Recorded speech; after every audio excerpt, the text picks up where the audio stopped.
ایک بڑا بہترین واقعہ ہے سیدنا عبادہ ابن صامت رضی اللہ تعالی عنہ کے تعلق سے. غور سے اس واقعے کو سنیں. ابو عبداللہ عبد الرحمن الصنابحی تابعی ہیں، یہ صحابہ کے شاگرد ہیں. کہتے ہیں کہ عبادہ ابن صامت رضی اللہ تعالی عنہ کی طبیعت بڑی خراب تھی، بالکل موت کے قریب ہے.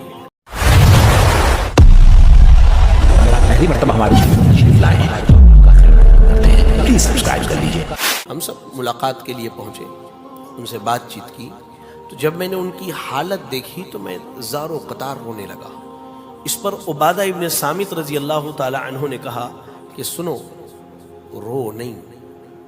اگر اللہ نے تمہارے بارے میں مجھے سفارش کی اجازت دی تو میں تمہاری سفارش کروں گا، اور اللہ تمہارے بارے میں مجھ سے گواہی طلب کرے تو میں تمہارے بارے میں گواہی دوں گا. اس کے بعد کہا، میں نے اللہ کے نبی سے جتنی حدیثیں سنی تھی ساری حدیثیں تم کو سنا دی سوائے ایک حدیث کے جو میرے پاس ہے. لوگوں نے کہا کہ کون سی حدیث ہے؟ کہا، میں نے اللہ کے نبی کو فرماتے ہوئے سنا ہے، من شہد ان لا الہ الا اللہ وان محمدا رسول اللہ حرم اللہ علیہ النار. جو آدمی اس بات کی گواہی دے کہ اللہ کے علاوہ کوئی معبود برحق نہیں اور محمد الرسول اللہ صلی اللہ علیہ وسلم اللہ کے بندے اور رسول ہیں، اللہ اس کے اوپر جہنم کی آگ کو حرام کر دیتا ہے. الحمدللہ ہمیں عقیدہ توحید کی نعمت ملی ہوئی ہے، لیکن آج ہمارا حال، پچھلے دور میں ایک فرقہ گزرا ہے جسے اہل علم جو ہے گمراہ فرقہ کہتے ہیں. وہ فرقہ ہے مرجئہ جس کو کہا جاتا ہے. ان کا معاملہ کیا تھا؟ وہ کہا کرتے تھے کہ اگر آپ کے پاس نیکیاں ہیں تو گناہ نقصان نہیں پہنچاتی ہے. یعنی آپ نے لا الہ الا اللہ کا اقرار کر لیا، اب آپ منمانی زندگی گزاریے، جنت تو آپ کی جاگیر ہے. آج ہماری اکثریت کا یہی عالم ہے. بالخصوص میں نوجوانوں کی بات کرتا ہوں.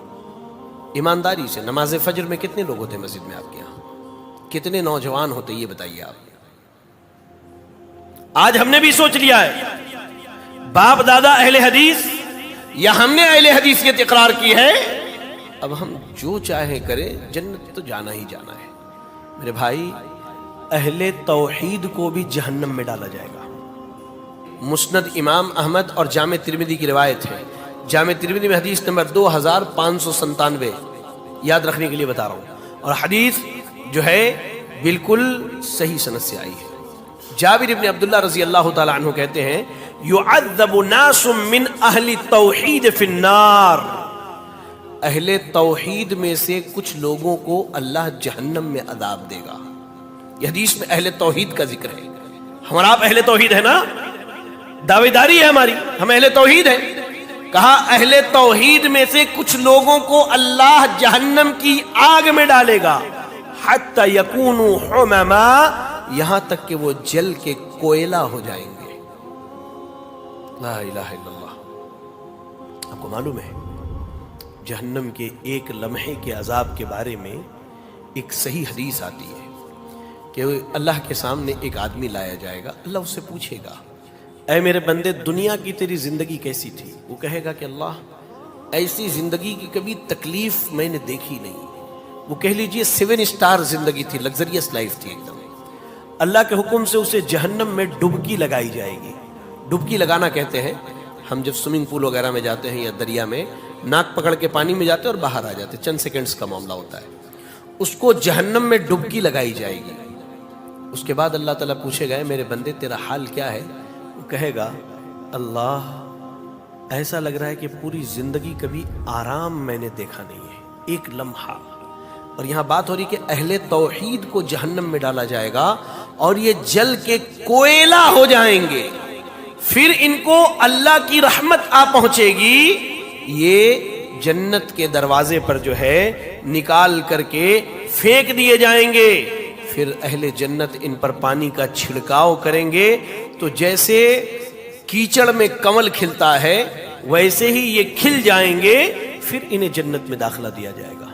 میرے بھائیوں، یاد رکھیں، ہم اہل توحید ہیں، لیکن عقیدہ توحید کے ساتھ اگر گناہوں میں ملوث ہیں، نمازوں کو چھوڑنا، نمازوں سے دور رہنا، اللہ رب العالمین کا خوف ختم ہو گیا، تقوی ہم نے چھوڑ دیا، حلال و حرام کی تمیز چھوڑ دی، سودی معاملات میں ملوث ہو گئے، نوجوان ناچ گانا سننے کے عادی ہو گئے، سگریٹ حقہ اور شراب کے عادی ہو گئے، ہماری بہن بیٹیاں اور ہماری مائیں پردہ کرنا چھوڑ دیں، تو ممکن ہے کہ ان گناہوں کی وجہ سے اللہ تعالی ہمیں پکڑے اور جہنم میں داخل کر دے۔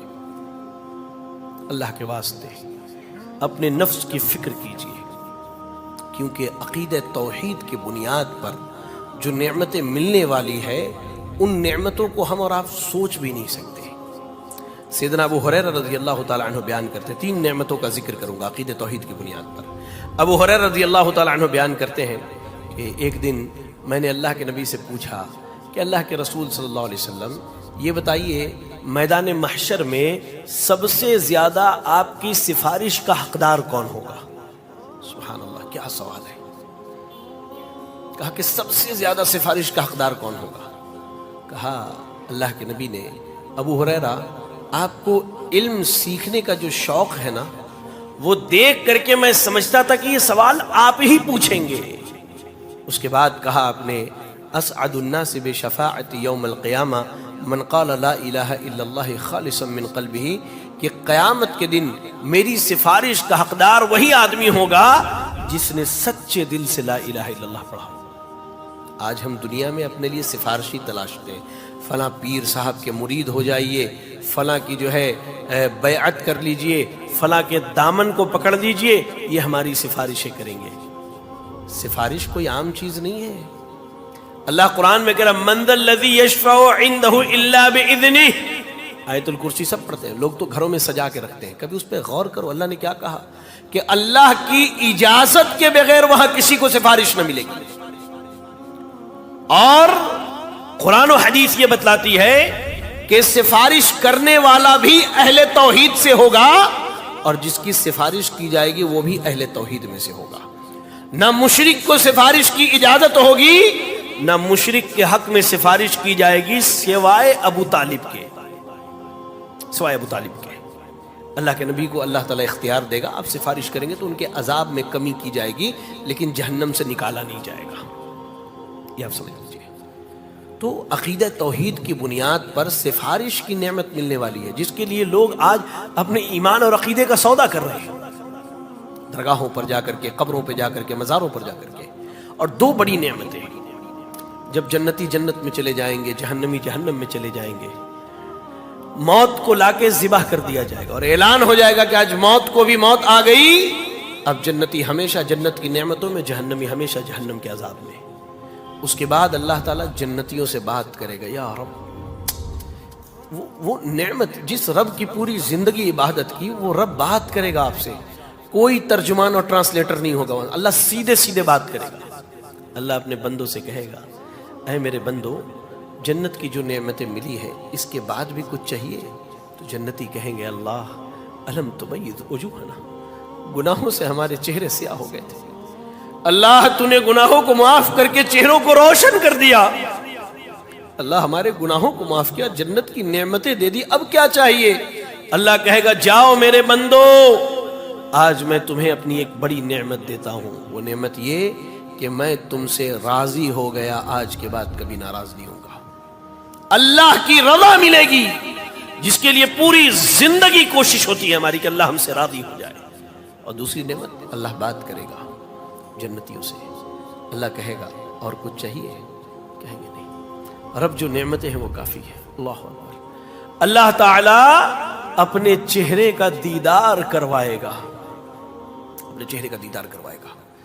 اللہ کے نبی سے صحابہ نے کہا کہ جنت میں اتنی بھیڑ ہوگی، اللہ کے چہرے کو دیکھنے میں پریشانی ہوگی؟ آپ نے کہا نہیں، تم اپنے اپنے گھروں میں رہ کر کے 14ویں کے چاند کو دیکھتے ہو تو کوئی دقت نہیں ہوتی دیکھنے میں، ویسے ہی تم اپنے رب کے چہرے کا دیدار کرو گے اور کوئی دقت نہیں ہوگی۔ میرے بھائیو، یہ 3 نعمتیں، شفاعت مصطفیٰ، رضائے الہی اور دیدار رب العالمین، عقیدہ توحید کی بنیاد پہ ملنے والی ہے۔ لیکن اعمال میں کوتاہی کر کے اگر اپنی قسمت میں جہنم لکھوا لیا تو ان عظیم نعمتوں سے محروم رہ جائے.